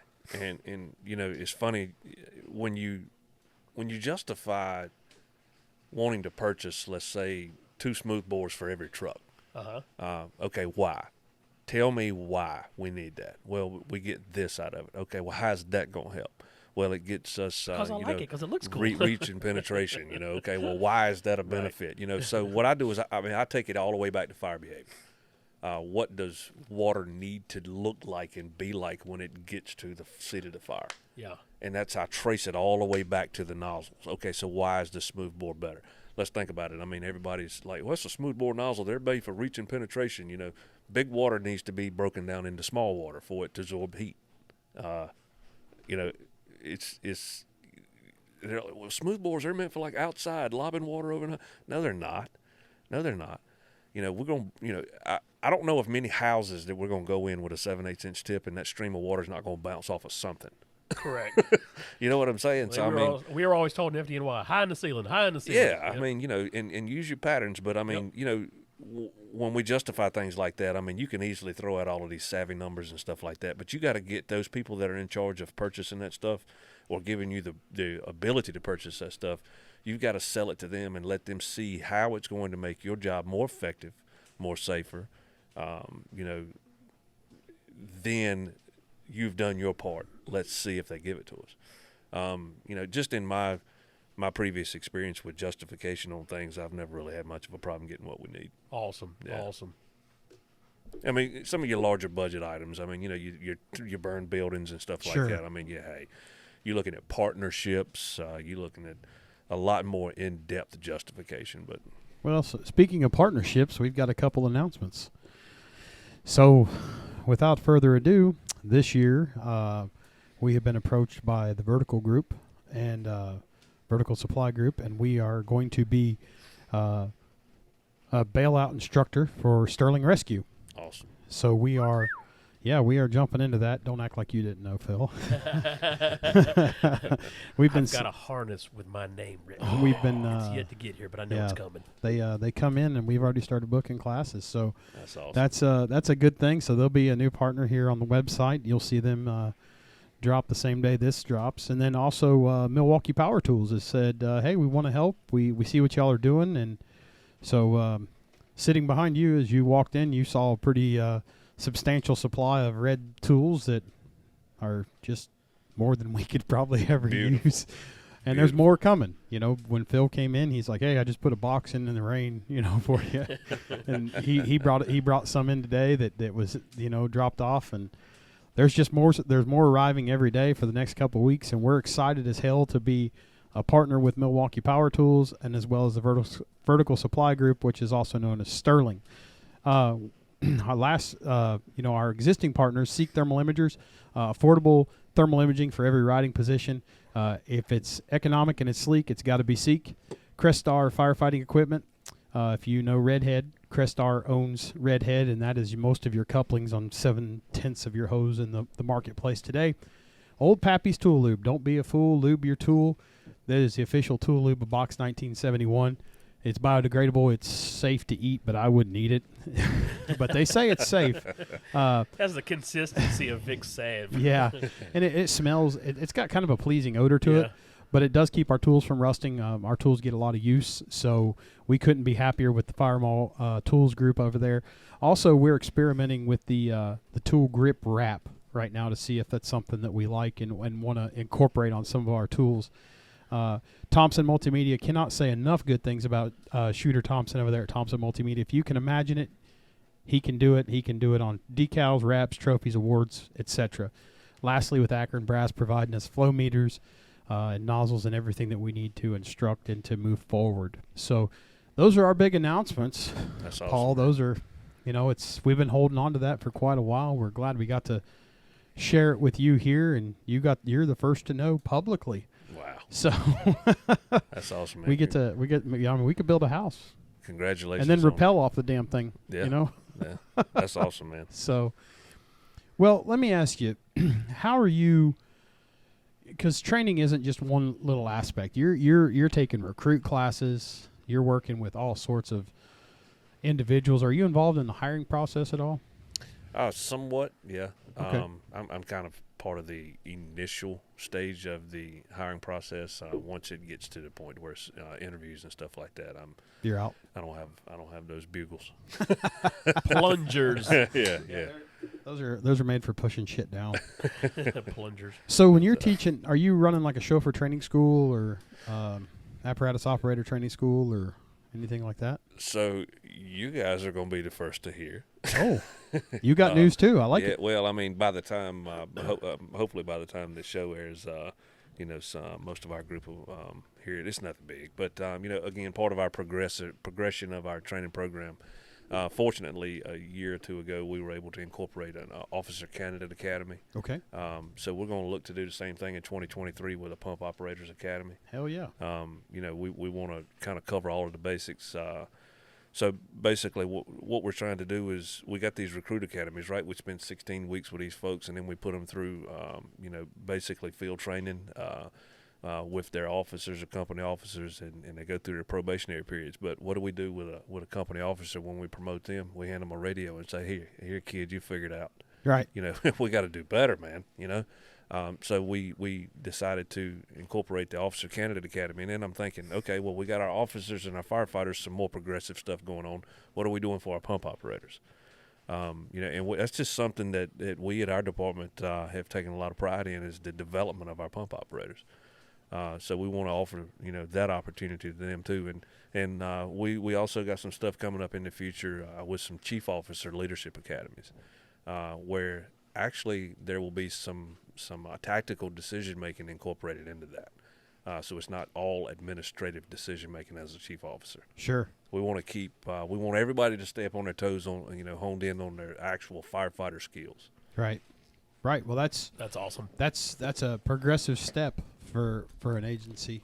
The the one thing I wanted to ask you is there is you talked about street smart or street level. I think is the exact words you use. The industry standard in the right way. There's a million different ways it feels like to pump an apparatus or to get water. How are you cultivating those people that you've trained in the past or currently training? How are you bringing them along? What kind of stressors and environment are you putting them in? What steps are you doing to make not just a wheel holder, but or a lever puller, but somebody that understands the dynamics of moving water? And when things go bad, what do you have to do? So I start out with the basics, the very, very, very fundamental aspect of how more water moves through the truck, right? First of all, where does it come from? So we're fortunate enough to have, plugs all over the city, right? So must be nice. Yeah, well, we don't do much at all with drafting or anything like that. We have capabilities, and we do touch up on those skills here and there. But so hey, I treated it at the beginning. Most young recruit, pump operators, they'll come up and they'll see the pump panel as the cockpit of an airplane, right? It can be And intimidating. oh yeah. my God, I don't even know where A to lot of start. gauges, When in all a lot of flashing reality, lights. on a room and contents house fire, you're gonna have like 3 levers pulled out on the pump panel. That's it. Everything on the pump panel is just an option. Yeah. It's just an option. And hey, if you don't need it, don't touch it. It's a la carte. Yeah. If you don't need it, don't touch it. So, okay, we got this water here in this hydrant. We're going to allow that water to go into this pump. And this pump's purpose is to boost the pressure. Okay? So, what you have to do is make that pressure, make that water that is pressurized to a higher pressure come out of one of these holes that you have decided that you wanted to come out of. It's just that simple. Preferably the one where it's pulled. Yeah, exactly. and please don't pull the bottom pre-connect on a stacked pre-connect. But just, is if you hit it early, very elementary, I feel like that works the best. Now, once you grasp the concept of pumping apparatus and pumping fires and supplying those hose lines, also understanding what's happening on the other side of that pump panel, having that, being mechanically inclined to be able to recognize problems, but also recognize problems that you can't fix right now, or what can you do to fix it. Stripped ball valves, you're not fixing that on the scene. It's just not going to happen. Right. A busted section of hose, yeah, no big deal. Right. I can work with that. Understanding that you're by yourself. You don't have your company officer or your recruit firefighter with you to bounce ideas off of. You're John Wayne time, man, and you've got to have that. You got to be mechanically inclined. You are the technical specialist of all of the equipment on the truck. When somebody comes running back, hey, this is broke, you got to be able to say, I got another one. I know how to fix this. This can't be fixed. Chunk it. Get another one. You have to, be that person. You know what I mean? You Sure. have to be that deep. One thing I've noticed is that you see a lot of guys taking pictures outside the fire. Guys high-fiving, they did a good job, not disparagingly in front of the homeowner or the victims, but, they're proud of the job they did. I've yet to see many people walk up to the pump operator and say, hey, man, you were nails today. It doesn't happen. I mean, that's how most, I've always said it, and I'll say it again, most pump operators base their success, judge their success on the fire ground as no one said anything to them. Yeah. I mean, if nobody says anything to you when you get done, you did a hell of a job. You know what? I like that. I mean, you don't need that. I think once you reach that pinnacle, and that's why it pains me when we promote too young, or some places it's a promoted position, some places it's a title, some places it's just you rotate through and that's your job for the day. But there's a lot of emphasis placed on, oh, well, I did this and I did that. And I would much rather just do my job. I don't need your recognition. I don't know, Phil. What do you think? I mean, do you need somebody to pat you on the ass, say you did a good job? Absolutely not. Yeah, I don't. Paul's never been that way around me either. Hey, man, look, I remember it was a year or two maybe ago. We had a fire downtown district in the historical district, and we had a couple of saves out of that one. Second floor Division II, bringing them down ladders. When I got there, white shirt, Tahoe, I jumped out. I see a battalion chief pulling hose off of the truck. And I'm like, oh, my God, this must be pretty bad. Why is it a battalion chief pulling hose off the truck? Well, it's a car on fire beside the house, which is an exposure to the next house, and it's starting to get hot, right? So Sure. He's doing everything. I mean, he did a hell of a job, but he's doing everything he can at that point to, trying to be another hand, right, to his people. I mean, he's not that guy that's going to stand over to the side and just watch stuff happen. Point. Yeah, so, he goes to work, and, he sees me, and he's like, pump the truck. Please pump the truck. And he's got the hose line in his hand, and I'm pumping the truck. We got 2 white shirts out here, But it all came back to me just like that, right? And I made a mistake that day. I did what we push as a cardinal rule, never stack big hose on top of little hose. So we got a 5-inch line. We don't want a 5-inch line on top of an 1 3/4 hose. So it was almost like my fundamentals came back to me, and I took a wheel chock and stuck it up under the big hose, just little things like that. But, it all comes back to us, and our basics are that's why our basics are important, because, we hardly ever forget those fundamentals. I was pumping when I worked in FDNY, I was pumping a taxpayer fire in Manhattan one time. Brand new chauffeur, fresh out of chauffeur school, less than, a year. This is the real deal. Pulled up, heavy smoke showing out of this taxpayer. I thought I'm the man. I'm the man. Pulled up, hooked up the hydrant, and I'm feeling really good about myself because the hydrant connection went very, very well, smooth. They're deploying the line. What kind of smoke was that? It was about 64 pounds per square inch. Not heavy, I put it on a scale, I welded it. I fucking weighed the shit. I weighed it. He hates when you say heavy smoke. Large volume of smoke, excuse me. But I felt I was ecstatic with myself. Fuck yeah! I got hooked up to the hydrant by myself. I charged the line to the hydrant by myself. I got my own water. I'm good to go. That's awesome. They said I even revved up my RPMs, did my calculations in my brain, 70 psi. Then they opened the line and it dropped. Oh yeah. And I'm freaking out. They're going, "Give me water, give me water." I'm like, "What? You got water? What the?" I'm going through my brain. What have I done wrong? Shut it down, tank the pump, pull the prime, take the pump off. I'm going through all these little I forgot a basic principle. Yeah, it was 70 when water's flowing. When water's flowing, yeah. And so I had preset the gauge, the RPMs and everything, but I had a brain fart. Mm-hmm. I see that. I see that so 70 much. with water flowing, asshole. So I probably should have set it at like 95. Then when they opened the nozzle, it would have dropped back down to 70. But I had a brain fart, Paul. I see these low pressure lines, man. It kills me. I see these low pressure 2.5 inch line smooth bores, right? And they got it laid out 200 foot pre-connect, and they charge the line, and they're not seeing anything on the pump on the gauge, right? They're not seeing anything. All of a sudden, so what do? They don't see anything, so they keep opening it, keep opening it, keep opening it. And that's 7. It's supposed to be at 70 or 80. 70, yeah. And then all of a sudden, that water hits that nozzle, and the gauge, spikes to 150. And, because you got it open all the way. Yeah. And then they're like, "Oh my God, get it back, get it back, get it back." But it's so many things that could go wrong, or so many things you could do wrong. And I've always told people, a pump panel's going to do what you tell it to do, right or wrong. It is going to do what you tell it to do. So you got to know what you're doing. You got to you got to be able to do your basic math. And we got to do it right. Yeah. We have to do it right. Why are we saying, "No, that'll be enough. Yeah, he's all right where he's at." Just give me 120. If I want more, I'll tell you. If I need less, I'll tell you. Well, if you're know the scientific principle behind it. If you are that pump operator that is not going to pump the proper pressures to a hose line that have been calculated in your head based off of your testing of your hose, then you are not the firefighter that's going to search. Then you're the firefighter that's just not going to search that corner.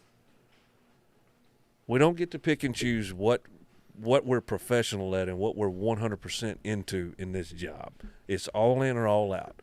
If you're not going to pump that at the proper pressures based off of what your testing is, I'll say it again, then you're the type of firefighter that's just not going to search that corner. Well, obviously you're talking about, you're very passionate about hydraulics. You're passionate about pump operations, engine company operations. And, with that being said, not trying to insult your department, a lot of departments around here have A shift, B shift, C shift. Well, if I'm on C shift, I know that every shift I'm going to drive, or every shift I'm going to have the nozzle where Billy over here, he's going to be my backstep fireman, or whatever. My point is, everyone has their assigned positions, and hey, it's okay if I don't go get it because Billy's got it. That's what Billy just does. That's what he does at every fire. The issue I have with some of that is, what if Billy's off today? Mm-hmm. Okay, what if Billy's off today, or what if Jim from A shift is working an overtime shift instead? Now what? Mm-hmm. Yeah, and I think we do. I think some departments do a poor job of making their firefighters well-rounded. It's I ain't gonna worry about Billy. He's got it. Yeah, but what if Billy ain't got it? Now what? Yeah, that leaves a big hole. You said something just a second ago. I always tell people, if you can't polish your boots fully, meaning the heels too, I'll show you the guy that won't do a detailed rig check. I'll show you the guy that won't check the O2 cylinder, and I'll show you the guy that won't search the room fully. Yeah. It's a character flaw. It's unpopular, but I'm not in the popularity business. You said something earlier, too, and it just hit me again. I was on the phone with a young guy. Nice kid, impressionable. He's been to, I think, maybe 9 or 10 of our classes. And he says, "Hey, did you hear?" "No, I haven't. What's up?" "I got made, man. I'm a lieutenant." I was like, "Oh." I typed back, "Was it a popularity contest?" He says, "What do you mean?" "I got voted in." I said, "Was it a popularity contest?" And he said, well, yeah, they voted. And I said, then it was a popularity contest. That was not popular with him. He was very upset. But we are putting people in positions and putting people in harm's way based off of popularity and not off merit. And that's one thing that I have seen time and time again. You know, that's one thing that career departments sometimes get right. Majority of the time is at least an assessment center to say, hey, your skills are on point, or you were that day. The A word, you just said it, assessment centers. I wish more, not saying that they don't, and this is not a stab, I'm a very proud volunteer firefighter. Many volunteer fire departments lose sight of their, I guess what I would say, judgment of capabilities of their people, okay? And what I mean by that is, just because you're a volunteer firefighter or a volunteer fire department as an organization doesn't mean that you can't do assessment centers. That does not mean that you can't have weekend schools and you know, hey, Saturday, anybody that is interested in maybe going out for this new lieutenant's position, every Saturday the month of February, we're going to do development classes and tactical training.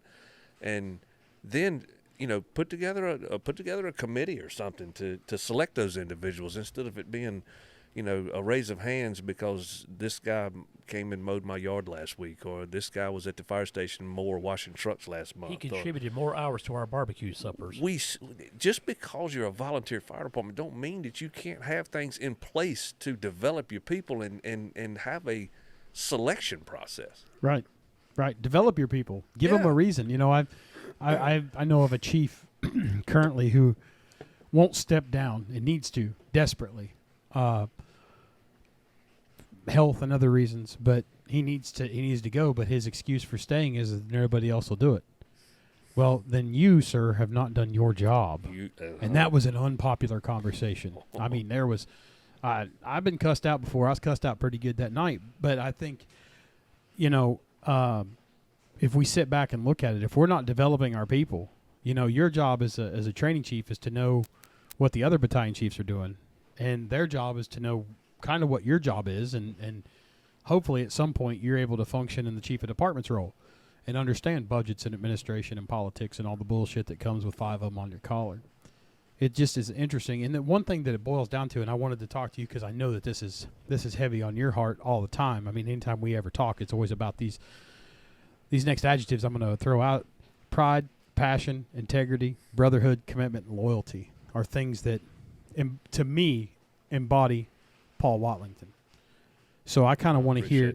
I want to hear what you have to say to the people that are digesting this podcast. To say, you know, I always say brotherhood's a word that's, you know. And when I first started talking to Paul in today's conversation, Jeremy, that's what I was getting at. Heart. Right. What's in your heart? But what's we can't teach. We can't teach heart. Yeah.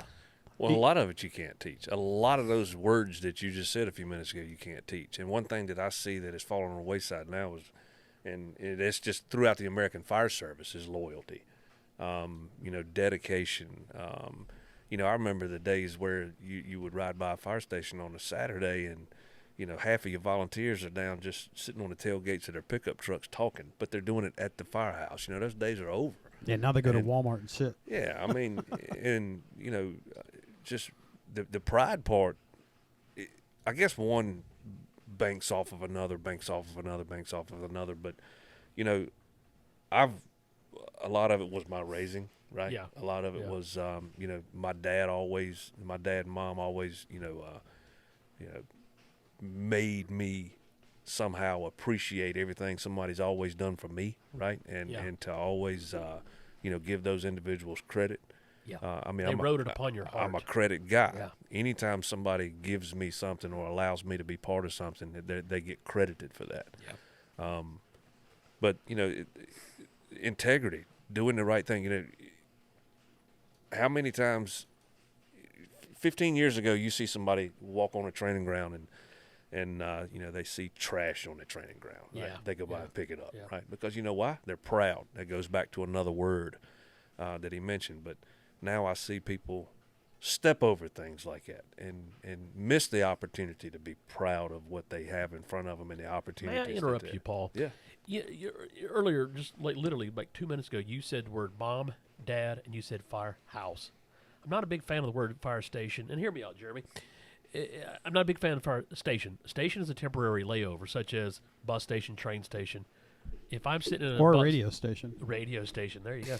If I'm in a train station, sitting here talking to a guy, why am I really going to get to know this? Why am I going to pour my heart out, and reveal myself to this person, or even attempt to get to know this guy? Because 10 minutes from now, he's going to be on a train heading to Chicago. I'll be on a train heading to Miami. It's a station, but a house is where a family lives. In the, I was at the department where I'm a member of now. Just the other day, pulled the rig out, was checking my rig that morning, and there's this huge giant ball of chewing tobacco that somebody just dropped right there, and I nearly stepped on it as I was doing my rig walk around. Okay, you wouldn't do that shit at your house, at home.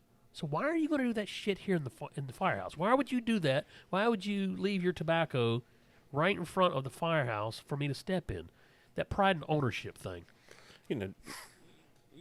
Depending on the shift schedule that you work, like the one that we're accustomed to, where I'm at is 24 on, 48 off. Man, that's a third of your life for 30 years. That's a third of your life for 30 years. When you go to the firehouse, you sit down at the kitchen table, and a lot of times, I'm used to that, right? I grew up when at 5 o'clock dinner was ready, and you sit down at the kitchen table. There was no TV in the kitchen. You talked about your day if you were allowed to talk at all, because mom and dad were talking, right? But when I got one of the most comforting things to me when I became a firefighter is just how all of the similarities inside the firehouse than it was with me growing up at home in my house. Sounds like you had a good upbringing. With the discipline, the do right by people. Yeah. The appreciation for those that do things for you, the just tradition, all of those things were important to me, and it helped me maintain the pride that I have. I wonder sometimes if maybe some of those things don't happen before they get to the firehouse, so they're not used to it. They don't. Makes sense. It's a different appreciation. Might be a societal problem. Yeah. When I was in the FDNY, you was talking about the TV not being on. I mean, that TV in the FDNY, in the firehouse kitchen, that TV stayed on from 7 in the morning to midnight. The only time that TV ever went off in the kitchen was during mealtime. Mm-hmm. And when that TV got turned off, the senior guys, not even the officers, a whole meal, guys breaking balls, talking shit. Yeah. And then always, after they got the ball breaking out of the way, then it got into war stories. And I don't want to say war stories, but guys talked about the history of the job. And guys would tell about events that happened to that particular company, that house and such. And us Johnny Bops, us new guys, shut the fuck up. This guy over here, he's got 26 years on the job. You got 26 months on the job. You know what? Shut the fuck up. And it's amazing how if you just shut up and listen over the firehouse kitchen and let the senior guys talk, you really, really, really learn about what this job's all about. And you have an appreciation for why you're there. Some of the best learning, how you get to know your brothers and sisters, some of the deep, intimate conversations that you have with them are in two places in that firehouse: that kitchen table and that tailboard. Yeah. Period. We weren't big in FDNY. I can probably count maybe 3 times ever eating out. Oh, yeah. We were always big on every meal, cooking it yourself. When you're sitting there, if it takes, and they didn't do a lot of canned stuff in FDNY. They got fresh fruit and vegetables. You sit there and you slice it and dice it, and you got 12 guys sitting around the table, busting balls and talking shit and telling war stories. That's how you bond with that guy sitting next to you. You don't get that in a restaurant. Now it's all about TikTok and everything else. I'm good with going out once in a while, but I'm big on let's go to the grocery store together. Let's, you need to go out because that can count as training. If you walk through a different grocery store. Familiarization. Yeah, I mean, there's just a ton of stuff there. You can go and look at the sprinkler room. You can do whatever. Where you're going to hook up to your FDC, you can actually pre-plan it and drive it around and figure things out and, see it, if you want to walk through the back or whatever. But there's a lot of folks that don't take advantage of that type of environment. Yeah. That's one of the traditions I'm so glad that we kept where I'm at. In the mornings in roll call, we still stand in rank in front of the squad. Wow. And battalion chief or the company officer in charge of the station that day comes down, does the daily schedule. We have a schedule. I don't know why sometimes, because it's hard to follow it when you got Sure. calls, but we do have things that we need to do during the day. And during the reading of that schedule, which you'll know ahead of time, but the cook is announced. And, you cook and you go on a rotation. You cook this month, you might not cook again until next month. Well, everybody gives the cook, some money, and the cook goes to the grocery store, sometimes on a rig, and they come back and we cook 2 meals. We cook lunch and supper, and we eat at the kitchen table. Thank you for calling it supper. Dinner is the noon meal. I'm just saying. I mean, you believe in the Bible, you got to. It was the Last Supper. It was in the evening. There you go. It wasn't the last dinner. Just saying. Well, Paul, I got to tell you, friend, what a way to kick off 2023. I appreciate you coming and sitting down with us. I appreciate the wisdom and the knowledge that's been imparted. You're an advocate for what we're trying to do as a fire service as a whole, and it gives us a little bit of hope to maybe sit down with like-minded individuals every now and again and talk the job. Our kitchen table's always open, friend, and we always close this out with some words of wisdom, so we'll let Phil go first. And I was listening to an Irish song by the Dubliners driving to your house this afternoon, Jeremy, and one of the songs on the album was "Don't Give Up Till It's Over." And I said that this is directed toward mostly the senior guys in the fire service. Don't give up until it's over, meaning don't become a lazy bum. Don't give up on this job. I know there's a lot of things changing in the fire service, and a lot of us old guys have become discouraged. Don't give up. There's still hope in the American fire service. It's still a freaking great calling. This is still a great career. It's a great job. It really is. Don't give up till it's over, meaning stay in the books, study, master the job. Don't quit learning. Always continue to contribute to the contribute to the job. Don't become one with the sofa. That's awesome. Because what you learn, you are going to pass on to the next generation. So what the next generation of the fire service will become depends on you. Top notch. Chief, what do you got for us to close it out? I got one. It's going to take about 2.5, 3 minutes. Do your thing, baby. And this is twofold here. It's kind of inspirational, meant to be inspirational, but it also ties into the legacy of Chief Bobby Halton. If you have something, like you have a personal goal that you want to accomplish, discouragement is your number one reason that you stop, right? You just get discouraged. I set a personal goal about 6 years ago that, I, with my love of teaching, that I've always wanted to teach at FDIC, and I knew I would have to start at the bottom. I knew I'd have to work my way up because that's like the Super Bowl of fire conferences. But I've, in a very weird way, which is a different topic, different day, developed a friendship and relationship with Chief Halton via phone calls, text, and I'm thinking, okay, I'm in. I got the man on the hook. He's the big guy, and I got denied in my first application. Second application, I got denied, and these are annual applications. Okay, so we went on 4 or 5 years, trying to accomplish my goal. I had so many reasons to say, screw it, I'm done. I'm not ever going to get this opportunity. Chief Halton, he pushed me. I would call him or text him each time I got denied. Hey, Chief, what can I do to get better? What can I do to make myself more marketable to teach? And, he always told me, he said, well, the number one thing you need to do is make sure you're doing it for the right reason. Make sure that you were here for those people and not here for you. And, that changed my outlook on it. And, I wanted to get some good information out for people to maybe pick bits and pieces from it to make them better,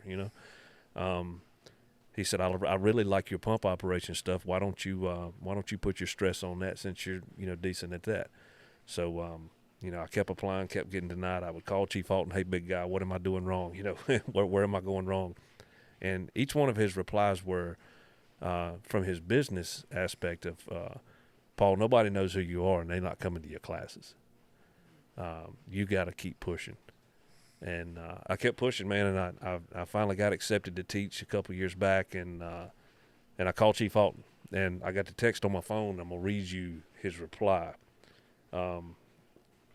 I basically said, Chief, I don't know what I did different, but this is an honor, and I feel like I owe most of it to you, if not all of it. And I said, thanks for giving me the advice. His reply was, what advice? And then I told him, hey, presenting at FDIC, it may not be a big deal to some people, but it's like an honor to me, and I get to go do and accomplish my goal. And he says, no, you knew you had it in you a whole lot longer. You knew you had it in you all along. We just needed something to confirm it. You earned it. Congratulations. Wow. And that was I'm not going to delete that text. I'll probably keep that on that phone. I'm going to see if I can transfer it to my new phone because, what that was. And the reason I like telling that story is because there's so many other people that get so discouraged and stop. You know what I mean? When all along, till it's over. all along, it's set for you. It's just maybe not the right time right now. Right. And maybe it's next year. But don't stop. Keep going, keep pushing. Especially if you got something that firefighters all across the country or our brothers and sisters out here in the service can benefit from, man, bring it to the table. Bring it to the table because you might complete their puzzle. And that's that's ultimately what we're trying to do is make each other better. Right iron sharpens iron. Damn straight.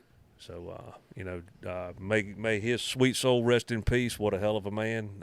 He made the service a whole hell of a lot better than it was when he got here. And, it's a whole lot of people that owe him, basically for their success. So, and congratulations to you guys, man. I'm so proud of what you guys are doing for the service and the accomplishments that y'all have gotten, or the opportunities that you've gotten.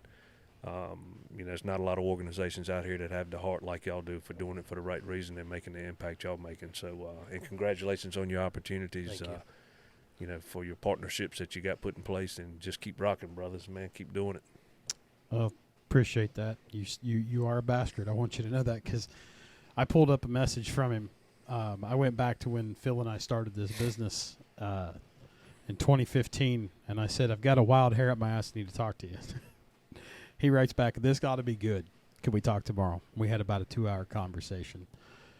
But Chief Halton was amazing, and I owe a lot to him, more than I'm willing to disclose to the general public. It's none of their damn business. But Diane Cotter is from Worcester, Massachusetts, and her husband, Paul, contracted cancer from the job, and they're big into the PFOA and your turnout gear and, the things that are actually killing us. It's not carcinogens from fires. That's a really relatively low-risk deal. But I sent him a document a couple years ago, and I looked back at it. I said, here's some light reading. I think it was like 65 pages. It was a filing in court. And he writes back, holy shit, you said this was light reading. And I said, yeah, you see the humor in it, don't you? I said, but you see what this is doing for the job. Yeah. And he says, I see it loud and clear. The last I talked to the chief, actually talked to him, was September the 11th. And he asked me, how you doing, kid? And I said, I'm doing great, boss. How are you? And that was the last true time that we exchanged. We exchanged some messages over Thanksgiving, but I'm thankful that he was in my life, and I'm thankful that he gave us the courage to do what we did here, because when you always seek your peers' advice, and it's amazing when you stand back and look at things. Wish he could have been in here and seen this, but he's probably looking down, smiling just the way he did when you were in person. Give you a big hug, and what an inspiration. But I will say this: good leaders don't make excuses, and people who are successful decide if they're going to be successful. It just doesn't happen for them. With that, friends, that concludes January 2023 of the Halligans and Half Wheels podcast, brought to you by Box 1971. Remember, train hard. We're all they have.